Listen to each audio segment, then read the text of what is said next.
In our small village nestled among the rolling hills of Africa, Amara and I were more than just friends. We were sisters. We shared everything: our dreams, our fears, and the little food we had. Our bond was forged in the dusty paths we walked to school and the moonlit nights we spent whispering secrets under the baobab tree. We promised each other that no matter what life threw at us, we would always be there for one another. Amara and I forever, we'd say, linking our pinky fingers. Life was simple, but it was ours. I was content with the rhythm of village life, finding joy in the small things: the taste of fresh mangoes, the sound of children's laughter, the warmth of the community. Amara, however, dreamed of a world beyond our horizons. She yearned for the shimmering lights of the city, for expensive clothes, and for a life of luxury she only saw in magazines. I never judged her for it. I just hoped she would find happiness wherever it was.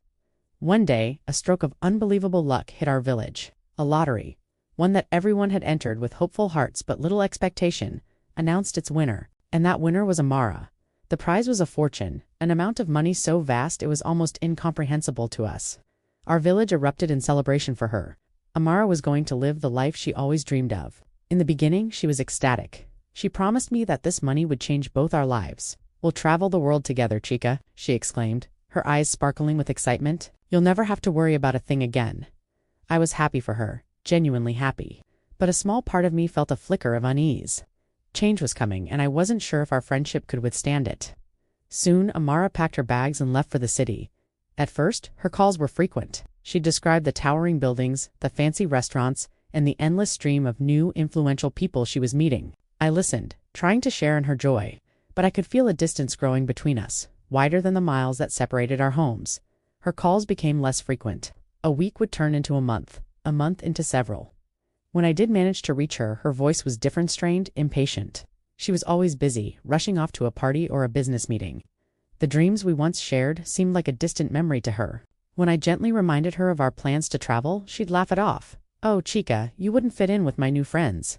It's a different world." Her words stung more than a bee sting. Was I not good enough anymore? Was our lifetime of friendship so easily discarded for fancy parties and fleeting acquaintances? I tried to understand, to give her space, but the silence was deafening. I sent her letters, pouring my heart out, but they went unanswered. The village chief once traveled to the city and tried to see her, but he was turned away at the gate of her mansion by a security guard who said she was too busy to see anyone from back home. The news of her lavish lifestyle trickled back to the village. We heard stories of extravagant parties, designer clothes, and trips to exotic locations with people who were as wealthy as she was. She had completely erased her past, and in doing so, she had erased me. The pain of her betrayal was a heavy stone in my heart. I had lost my sister. I grieved for our lost friendship, but eventually I had to move on. I focused on my own life in the village. I started a small cooperative helping local women sell their beautiful handmade crafts to tourists. It was hard work, but it was fulfilling. I found a new sense of purpose in building our community and supporting the people who had always been there.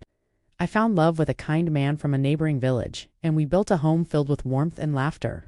My life wasn't glamorous, but it was rich in ways money could never buy. Years passed. The stories about Amara changed. The initial tales of glamour and success were slowly replaced by whispers of trouble. We heard she had invested in risky ventures, advised by her so-called friends who saw her as an endless source of cash. We heard rumors of her falling into the wrong crowd, losing vast sums of money through reckless spending and bad decisions. One day, an old friend from the village who worked in the city came back with shocking news. Amara had lost everything. Her mansion was repossessed, her cars were gone, and her fair-weather friends had vanished the moment the money dried up. She was left with nothing but the consequences of her choices. A few weeks later, a figure appeared at the edge of our village, thin, worn, and hesitant. It was Amara. She looked nothing like the confident woman who had left all those years ago. Her expensive clothes were replaced with simple, worn-out garments. The arrogant spark in her eyes was gone, replaced by a deep, hollow sadness. She stood before me, tears streaming down her face. "Chica," she whispered, her voice cracking. "I am so sorry. I was a fool. I threw away the only real treasure I ever had, your friendship. I was so blinded by wealth that I forgot who I was and where I came from. Can you ever forgive me?" Looking at her, my heart ached. The anger I had held onto for so long melted away, replaced by a wave of pity and old affection.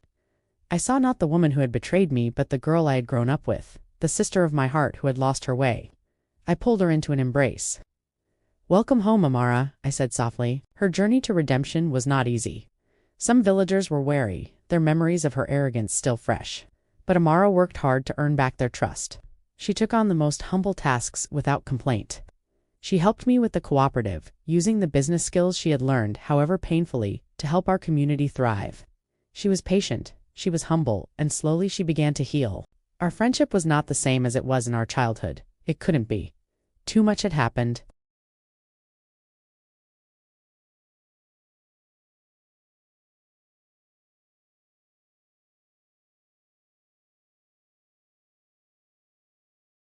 And I learned that the strongest bonds can be broken, but with a truly repentant heart, they can also be mended. Our story became a lesson in the village, a reminder that true richness lies not in what you have, but in who you have by your side. Thanks for watching. If you enjoyed this story, please like and subscribe for more content. See you next time.